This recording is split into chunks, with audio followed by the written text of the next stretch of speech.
Whether it's those awful early morning alarms, that painfully slow commute, or that painstaking water cooler chat that you gotta have with your boss, you may think that you have the toughest job in the world. But bad as your job may be, it doesn't even come close to some of the gut-wrenching occupations that soldiers took up back in World War I. From going into battle with nothing more than a bicycle to catching rats with their bare hands. Buckle up as we uncover some of the worst jobs you could have been assigned in World War I.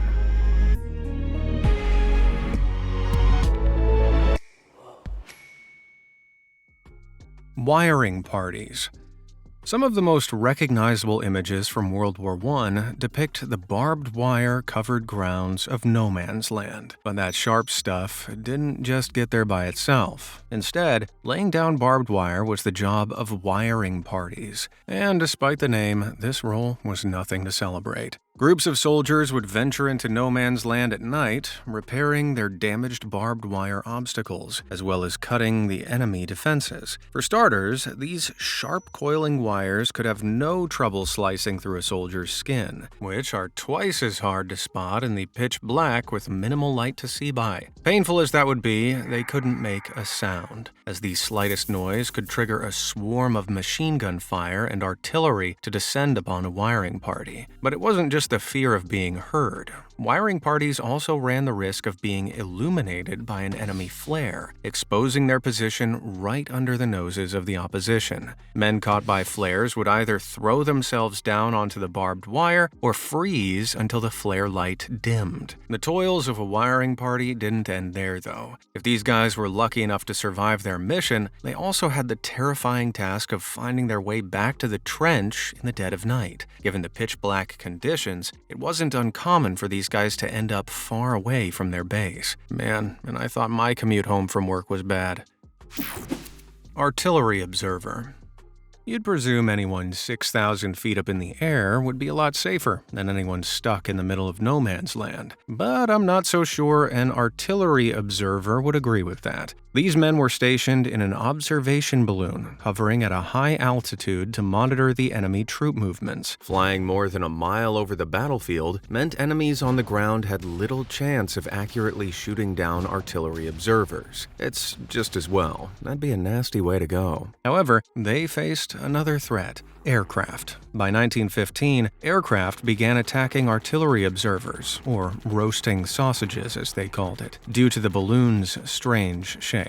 Commonly, rockets were shot out of the planes before colliding with the hydrogen-powered balloons, triggering a giant explosion that'd most likely take down anyone inside with it. Willie Coppens, a particularly accomplished roaster, was so prolific he shot down a whopping 34 artillery observer balloons. In the event of disaster, observation balloons contained parachutes, allowing anyone inside to safely descend down to the ground. Now that all sounds well and good, but there was always the threat of strong winds blowing the parachuters into enemy territory. And considering this is war we're talking about, I don't think enemy troops would mind taking down a foreign parachuter descending towards their lines. All things considered, I'd say the work of those in an observation balloon certainly wasn't poppin'. You know what is poppin'? All the videos on my channel. Hit those like and subscribe buttons down below to make sure you're kept in the loop. You all done? Great. What's next? Air Force pilot.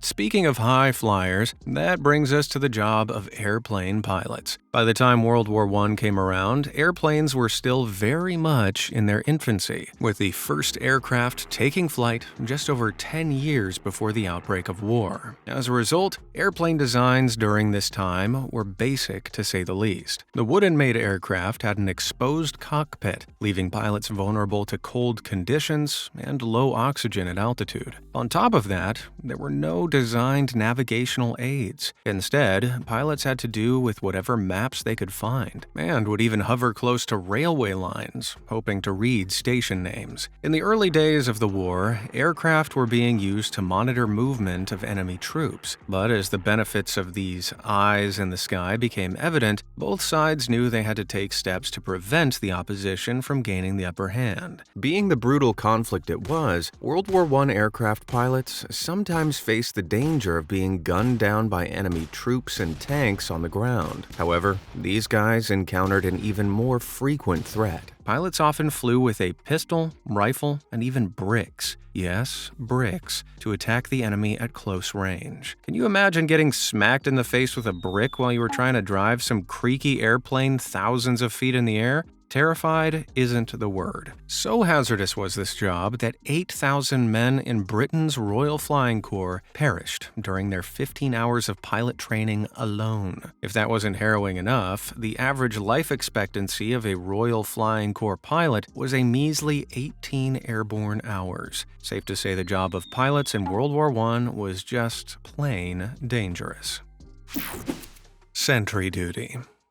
As we've already seen, World War I became infamous for no man's land, with soldiers quickly discovering that crossing this stretch was essentially a death wish. Part of the reason for this was sentries. These were troops charged with standing on the raised step of the trench to keep an eye out for the enemy, alerting their superiors if they saw any suspicious activity. It was for this reason that sentries were a high-value target for opposition troops. But, surprising as it sounds, sentries had a greater threat than the enemy, their own commanders. This job was limited to 2-hour shifts, meaning a soldier could be stationed on sentry duty in the middle of the night. Despite the dark, cold, and lonely work, they needed to stay alert and vigilant in case of an enemy attack. As such, falling asleep on station was a crime punishable by execution. And you thought your boss was mean. In 1915, New Zealand soldier Jack Dunn came down with pneumonia while on the front. After 2 weeks of treatment, he returned to his unit, where he was discovered by an officer to have fallen asleep while on sentry duty. Despite his bout with illness, Dunn was sentenced to death. Though his crime was later remitted to 10 years of hard labor, I'd argue that's still pretty harsh for a quick 40 winks. Trench raiders.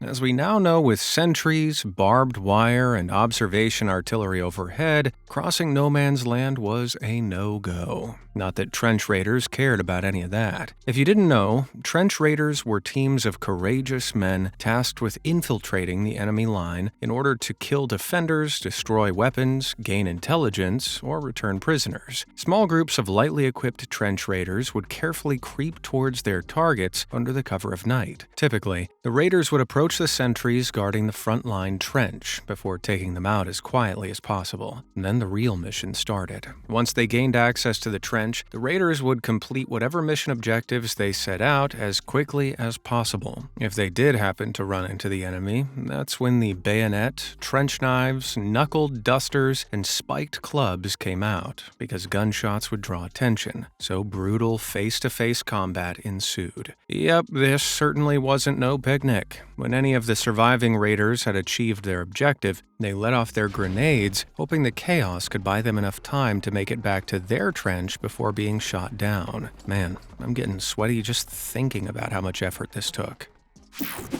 Tank crewman. What could be safer than roaming the battlefield in a near 30-ton heavily armored mega machine? Well, it turns out a lot. For starters, their enormous size and weight meant that tanks were incredibly slow-moving, at best achieving a measly top speed of just 5 miles per hour. That made tanks very easy targets for enemy troops who could shoot them, or worse, plant landmines under the tank's tracks, sending the vehicle and everyone inside flying. Though you'd presume tanks would at least offer some protection to its crew, they were poorly armored during World War I. That meant a single bullet could penetrate the exterior and send sharp shrapnel flying around inside. Another rudimentary feature of early tanks was their engine design. They were large and inefficient, which meant they got very hot very quickly. Even worse, engines were often placed in the center of the tank, meaning any crew that fell into the engine's exhaust could be fatally scalded. And unfortunately for the crew, falling onto the engine was a very real risk. These colossal machines had to travel over boggy battlefields filled with ditches and trenches, and with no suspension or seatbelts, the crew inside were thrown around like pinballs. I think we can assume anyone that got assigned this job wouldn't be very tankful. Bicycle Brigade.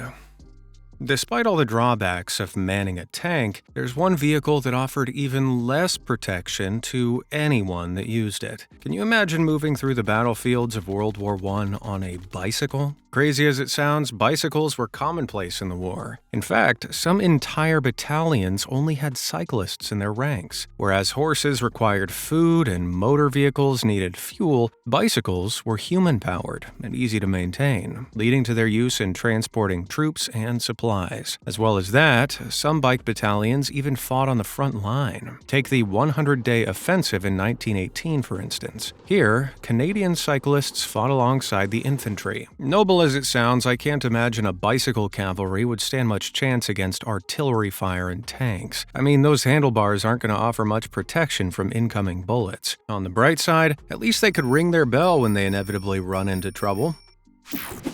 Tin openers. While World War I is known for its brutal trench warfare, there were also some perilous professions out at sea. Opposing submarines battled it out to take charge of Europe's seas, and the surge of sunken submarines opened up an opportunity. You see, each wrecked sub was a potential treasure chest, full of the latest cipher keys, code books, and other high-intelligence material. The question is, how could they gain access to a sunken submarine? Well, that's where the tin openers come in. This secret unit of 5 divers were responsible for diving down and cutting their way into recently sunken submarine wrecks to obtain any useful information. Exciting as these missions sound, they were extremely dangerous. In fact, the work was so hazardous, each man's family was promised £500, that's $60,000 today, were the worst to happen. The reason being, tin openers tended to dive where active minefields were. Though the divers would steer clear of mines at all costs, even those that exploded several miles away could rupture divers' ears, damage their internal organs, and kill them. When it came to accessing sunken subs, tin openers would use an underwater explosive to open the wreck. It was efficient, but it was also dangerous, with some detonations setting off secondary explosions that could kill the divers. If the divers survived the initial explosion, they'd enter the wreck. But this presented another problem. Tin openers were connected to the surface by a lifeline and air hose. If these got tangled up in the wreckage, or worse, cut completely, they'd have little hope of ever returning to the surface. And the cherry on top of this cursed cake, tin openers also had the gruesome task of clambering through the corpses on board as they looked for any valuable information. Man, I really hope you're not eating. Miraculously, all 5 of the men in the tin openers unit survived the war, although I'm not sure they'd ever be able to look at a tin of soup ever again. Tunnelers.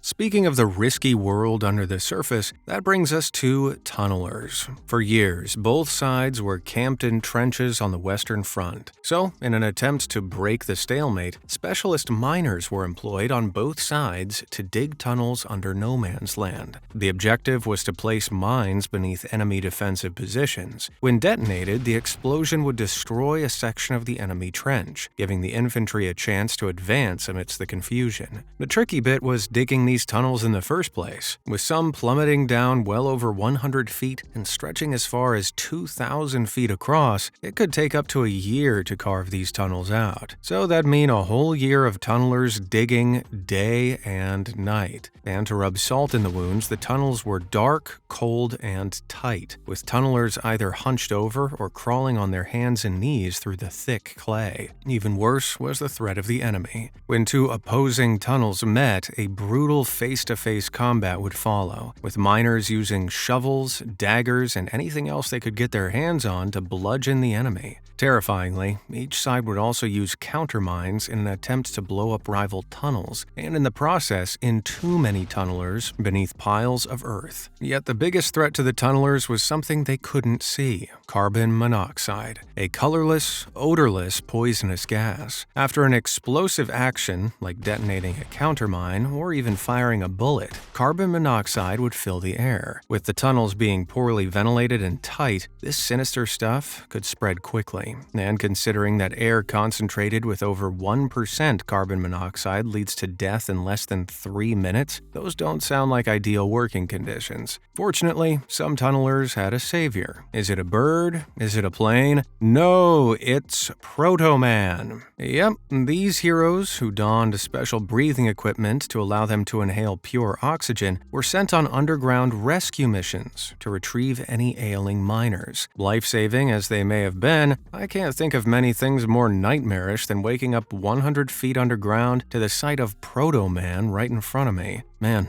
even getting rescued as a World War I tunneler was terrifying. Munitionettes.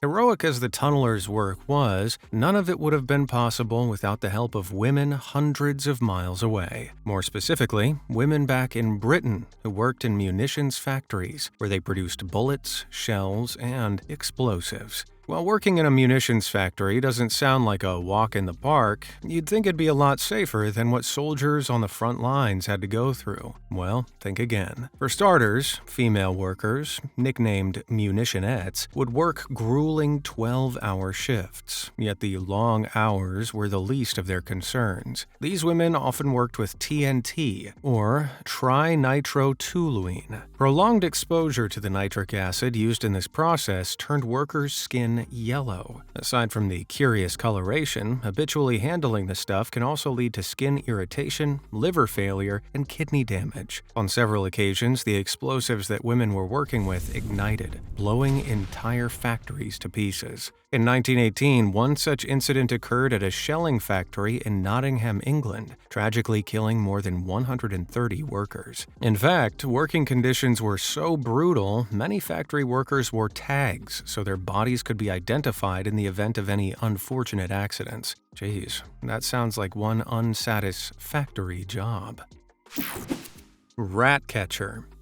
Whether it was the muddy, waterlogged terrain that led to trench foot, the poor hygiene, or the cold, cramped conditions, the trenches weren't any place you wanted to hang about in. Yet arguably, the worst aspect of trench life was the sheer amount of rats that ran riot here. Millions of oversized rats, bloated and emboldened by the food and waste of stationary armies, were a major pest. Reportedly, the rats grew so big and bold that they'd even chew a wounded soldier to the end. Ugh. These terrors would also gnaw through wiring and food, as well as spread diseases like typhus and trench fever. Now, the simple solution would be to shoot rats on sight. However, ammunition was limited, so firing at these rodents was prohibited. So, rat-catching dogs were used to hunt down the pests, as well as some unlucky soldiers. Using bayonets, and sometimes even their own hands, troops on the front line did all they could to reduce the rat problem. I can't imagine there are too many things more sobering than clambering through mud to get your hands on a rat that's been keeping you up for weeks. Undesirable as rat-catching sounds, men were at least paid for every rat they killed. One particular soldier disposed of a whopping 8,000 rats in a fortnight, and at a halfpenny a rat, he earned 16 pounds, which is about $3,000 today. Regardless of how much cash rat catchers pocketed, I'd bet those thoughts of clambering after rodents through the mud would fuel their nightmares for years to come. Stretcher bearer. On the battlefield, troops weren't permitted to stop and care for any of their fallen comrades. Instead, that job fell to stretcher bearers. These tended to be non-combatant soldiers who were prepared to enlist for their country, but couldn't face shooting the enemy. While stretcher bearers may have adopted a peaceful position, their job was anything but. Typically, there were only 4 stretcher bearers for every 200 men. And considering that some 6,000 soldiers perished and a further 18,000 were injured per day during the war, these men had their work cut out for them. In good conditions, 2 men could carry a wounded man to safety. But considering that World War I is known for its swampy, muddy fields and giant craters, that was a rarity. After periods of heavy rain, it took as many as 6 men to carry a stretcher across muddy fields. I mean, can you imagine lugging a soldier across a swampy bog all while your boots are getting dragged into the squelch? But not only was the work exhausting, it was also treacherous. As stretcher bearers were responsible for immediately removing wounded soldiers, they were caught in the thick of the action.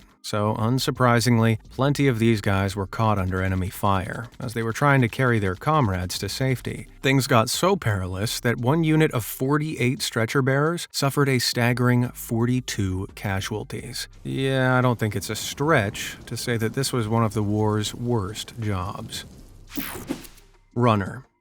But stretcher bearers weren't the only ones with a physically exhausting workload. During the war, armies needed to communicate messages between units. But by the early 20th century, wireless communication was still pretty primitive. The most reliable means of communication were humans. To be more specific, runners. Runners were low-ranking corporal officers, chosen for their fitness, stamina, and map-reading ability. But it wasn't just long distances that runners had to travel. They also had to pass through barbed wire, dodge through water-filled craters, and of course, avoid being blown up by enemy fire. In 1917, one runner was responsible for delivering a message to a British machine gun position in no man's land. Yet, traveling in the dark, he lost his way. Even worse, German forces spotted him and sent up a flare, illuminating his position before they started shelling him. After being bombarded, the runner was buried alive, with just his head sticking out of the mud.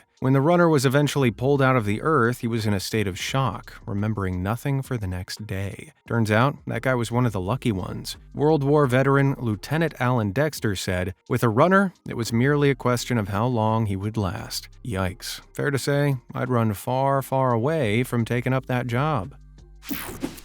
Flamethrower operator.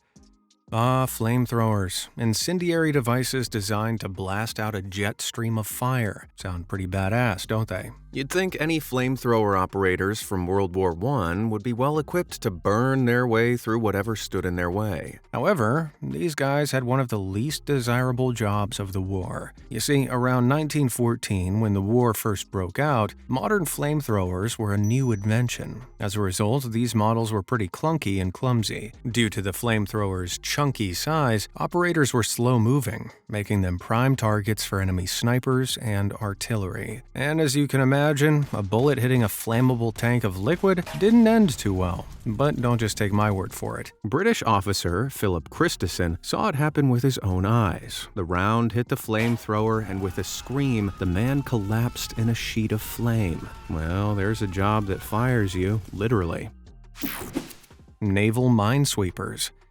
Whew, after all that fire talk, I need to cool off a bit. And where better to do that than the sea? As we've already seen with the work of tin openers, Europe's seas during World War I were full of naval mines. In the North Sea alone, there were some 235,000 of them. And it was naval minesweepers who had the unenviable job of clearing up these ticking time bombs. Large trawlers would head out to sea and sweep mines using wired nets before bringing them to the surface. When it came to defusing the mines, you'd think these guys would be as delicate as possible. Nope. World War I was a lot more metal than that. Instead, minesweepers would detonate any discovered mines by shooting at them. Now, let's just hope anyone shooting at these mines gave themselves enough room to avoid being blasted into fish food. Predictably, these minesweeping trawlers couldn't always avoid bumping into them. In 1915, HMS trawler Agamemnon was one of the unlucky ones, as the vessel collided with a submerged